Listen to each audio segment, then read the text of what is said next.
오늘 함께 나눌 하나님 말씀은 고린도전서 5장 1절부터 8절까지 말씀입니다. 제가 가진 성경으로는 신약 성경 271쪽입니다.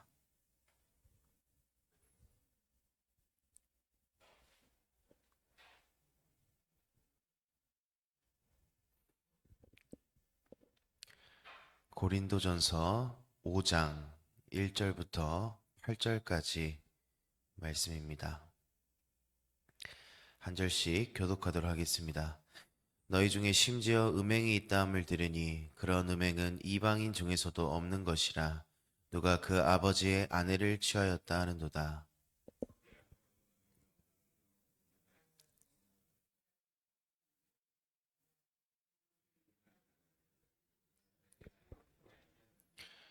내가 실로 몸으로는 떠나 있으나 영으로는 함께 있어서 거기 있는 것 같이 이런 일 행한 자를 이미 판단하였노라.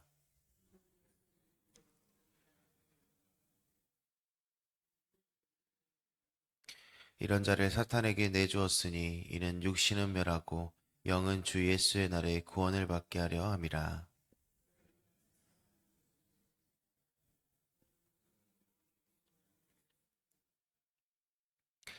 너희는 누룩 없는 자인데 새 덩어리가 되기 위하여 묵은 누룩을 내버리라. 우리의 유월절 양 곧 그리스도께서 희생되셨느니라. 이러므로 우리가 명절을 지키되 묵은 누룩으로도 말고 악하고 악의에 찬 누룩으로도 말고 누룩이 없이 오직 순전함과 진실함의 떡으로 하자. 아멘. 네, 우리가 지난 시간 고린도전서 이 4장까지 내용을 살펴보면서 이 고린도 교회의 문제, 그 문제들을 바울이 계속해서 지적을 하고 있었습니다. 그 고린도 교회 4장까지 고린도전서의 문제는 고린도 교인들이 세상의 지혜를 다루고 사람을 보면서 당을 짓는 이 분열의 문제, 그 문제들을 바울이 4장까지 계속해서 고린도 교인들에게 권면하고 또 그 문제들을 지적했습니다. 그런데 오늘 본문을 보면 고린도 교회는 한 가지 또 심각한 이 죄의 문제에 직면해 있었습니다. 제가 고린도전서를 시작하면서 이 고린도전서는 문제 해결의 편지다라고 말씀을 드렸다시피 이 고린도 교회는 많은 문제들이 있었던 것 같습니다. 바울이 어떠한 심정으로 이 편지를 썼는지도 짐작이 조금은 가는 것 같습니다. 오늘 우리는 이 고린도 교회의 문제를 통해서 교회가 어떻게 이 죄를 다루어야 하는지, 우리는 어떠한 삶을 살아야 하는지 오늘 말씀을 나눠보도록 하겠습니다. 오늘 본문 1절과 2절 한번 보겠습니다. 너희 중에 심지어 음행이 있다함을 들으니 그런 음행은 이방인 중에서도 없는 것이라 누가 그 아버지의 아내를 취하였다 한도다. 그리하고도 너희가 교만하여져서 오히려 슬퍼하지 아니하고 그 일 행한 자를 너희 중에서 쫓아내지 아니하였도다.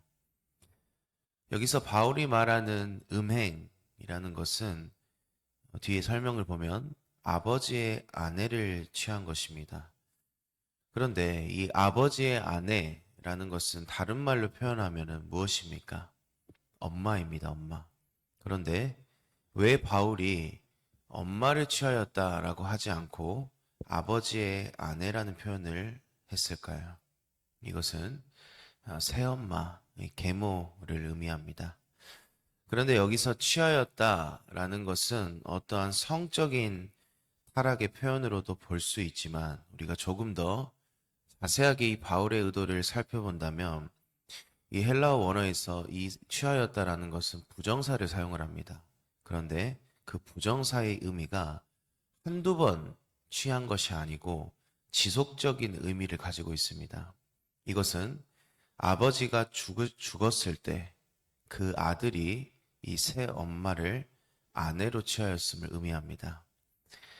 이 음행의 내용은 여기까지 살펴보고 이따가 다시 한번 자세하게 나누겠습니다. 그런데 이 고린도 교인들이 지었던 이 음행의 죄는 이방인들조차도 하지 않는 죄라고 말합니다. 이 의미가 어떤 이방인들은 절대 이 아버지의 아내를 취하지 않는다라는 의미가 아니고 이방인들조차도 경멸하는 죄, 그만큼 아주 끔찍한 이 악질의 죄임을 의미합니다. 그러나 고린도 교인들은 이 죄를 짓고도 어떠한 반응이었습니까? 슬퍼하지 않고 방관하고 있었습니다. 오히려 그들은 이 죄를 짓고도 교만하여졌다고 말합니다. 그래서 바울이 3절부터 5절까지 내용을 보면 이 음행에 대해서 죄에 대한 결단을 합니다. 4절 하반절부터 보게 되면 우리 주 예수의 능력으로 이런 자를 누구에게 내줍니까? 사탄에게 내주었으니 이는 육신은 멸하고 영은 주 예수의 날에 구원을 받게 하려 함이라. 도대체 이 음행의 죄가 어떠한 의미를 가지고 있길래 바울이 이렇게까지 경계하고 책망하는 것일까요? 그 의미가 단순한 성적인 타락, 그 의미의 이상을 가지고 있기 때문입니다. 그 이유를 우리는 6절부터 알 수가 있습니다. 본문 6절 한번 보겠습니다. 너희가 자랑하는 것이 옳지 아니하도다. 적은 누룩이 온 덩어리에 퍼지는 것을 알지 못하느냐. 이 누룩이라는 것은 처음에는 아주 작습니다. 그런데 그 작은 것이 반죽의 전체를 부풀게 하는 특성이 있습니다. 이것이 무엇을 의미합니까? 죄는 전염되고 오염시키게 한다는 것입니다. 시작은 아주 작은 죄였습니다. 그러나 지금 이 고린도 교회는 그 음행의 문제가 어떻게 되었습니까? 이방인들도 경멸하는 그 죄가 이 고린도 교인들 사이에서 교만의 이유가 되고 서로 그 죄를 묵인하게 되고 오히려 떵떵거리면서 교회에서 행동하고 있었다는 것입니다. 그렇다면 바울이 왜 이 누룩의 이야기를 고린도 교인들에게 했을까요? 오늘 본문 7절 한번 보겠습니다. 너희는 새 덩어리가 되기 위하여 묵은 누룩을 버리라, 내버리라. 우리의 유월절 양 곧 그리스도께서 희생되셨느니라. 우리가 이 바울의 의도를 정확하게 이해하려면 누룩에 대해서 알아야 합니다. 그래야 이 음행의 문제 속에 담겨진 바울의 진정한 이 고린도 교인들을 향한 지적을 우리가 정확하게 이해할 수가 있습니다. 이 누룩이라는 것은 이 출애굽기에서 등장을 합니다. 하나님께서 모세를 통해서 이 애굽의 이스라엘 백성들에게 출애굽을 시키실 때 바로 왕에게 모세가 가서 하나님의 무엇을 내립니까? 10가지 재앙을 내립니다. 그런데 마지막 재앙 때 하나님께서 유월절 의식을 제정하십니다. 양을 잡고 그 피를 문설주와 임방에 바르고 또 한 가지가 있었습니다. 무엇이 없는 떡을 먹도록 합니다. 그것은 누룩이 없는 떡을 먹도록 했습니다. 그렇다면 이 출애굽기에서 말하는 누룩이 없는 떡이라는 말의 참된 영적인 의미는 너희의 구원은 전적으로 순전히 100% 어린 양의 공로로만 이루어져 있는 것. 누룩이 섞여 있지 않은 순전한 떡, 100% 하나님의 은혜로 이루어진 이 누룩 없는 떡, 그것을 100% 하나님의 은혜로 이루어진 구원의 상징적인 표현으로 표현을 한 것입니다. 그런데 그 누룩 없는 떡을 먹는 방식이 조금 특이합니다. 출애굽기 12장 11절입니다. 너희는 그것을 이렇게 먹을지니 허리에 띠를 띠고 발에 신을 신고 손에 지팡이를 잡고 급히 먹으라. 이것이 여호와의 유월절이니라.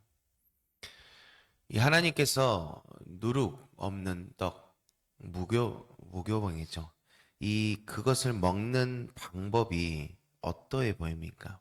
굉장히 뭔가 새로운 곳에 가야 하는 모습. 급하게 준비를 다 하고 이제 빨리 그 떡을 먹고 떠나야 하는 모습. 이 모습이 우리의 머릿속에 어떠한 이미지로 남아야 될까요? 그것은 새로운 목적지를 향해서 막 새로운 순례의 길을 떠나는 이 순례자의 모습입니다. 그런데 그 당시 유대인들의 식사법은 아주 편안한 자세로 음식을 되새기면서 천천히 먹도록 되어 있습니다. 그런데 6월절 식사법은 완전히 다른 모습.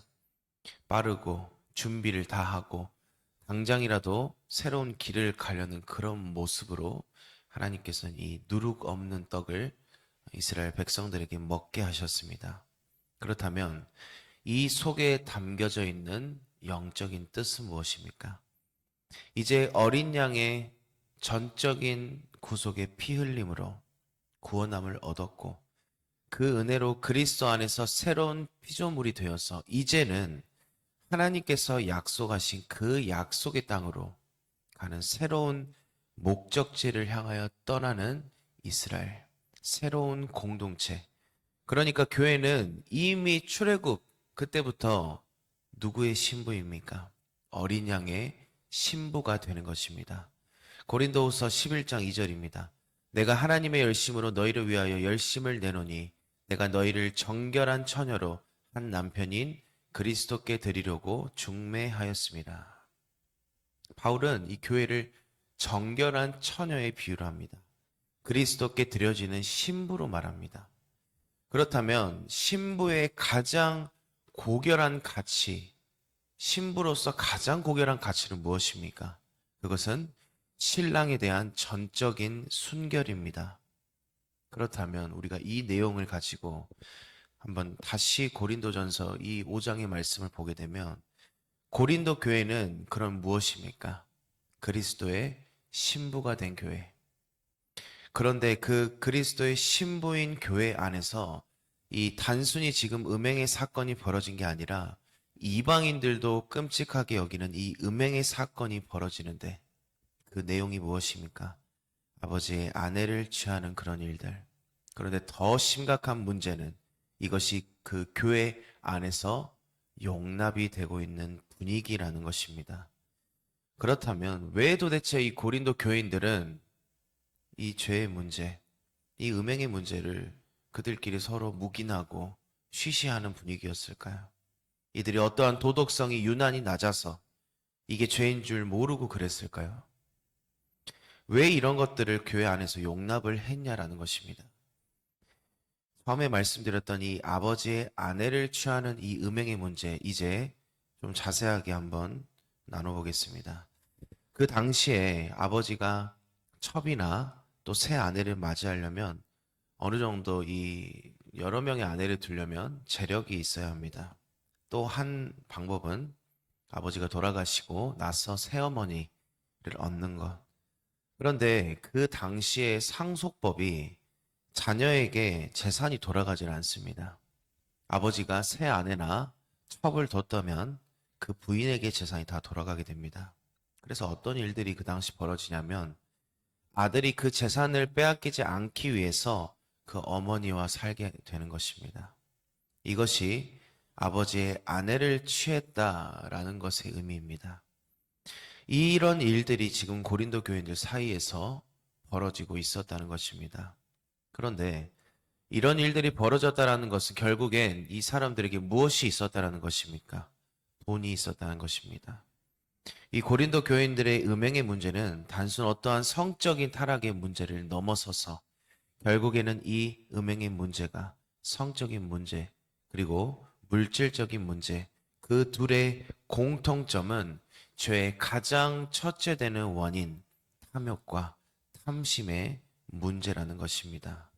그렇다면 이 탐욕과 탐심, 이 음행의 문제가 왜 도대체 교회의 순결의 문제까지로 확대가 되는 것입니까?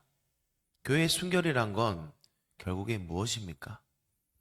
교회는 이 사도들이 사도행전 3장에서 성전 미문에서 외쳤던 것처럼 은과 금은 내게 없거니와 오직 나사렛 예수의 이름으로 일어나 걸어라 라는 그 외침처럼 교회 안에서 예수님보다 더 위력 있는 것들, 예수님보다 더 사랑하는 그것들을 끊어버리고 오직 예수님으로 오직 하나님의 뜻을 이루어가는 교회로 나아가는 것이 이 그리스도의 신부된 교회의 참된 순결이라는 것입니다.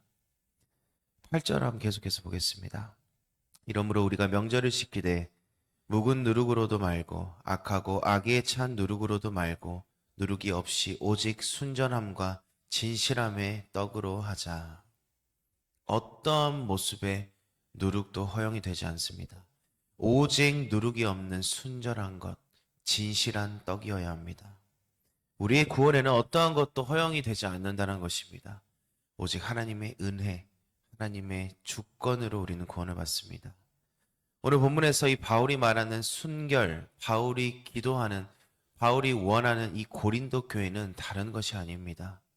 오직 예수님, 오직 예수님으로 나아가는 교회, 그리스도의 신부로서 순결한 마음으로 하나님 나라를 위해 순례자의 모습으로 급히 달려나가는 교회입니다. 우리 교회가 이 그리스도의 신부로서 순결한 교회, 오직 예수님만 드러나는 교회가 되기를 소망합니다.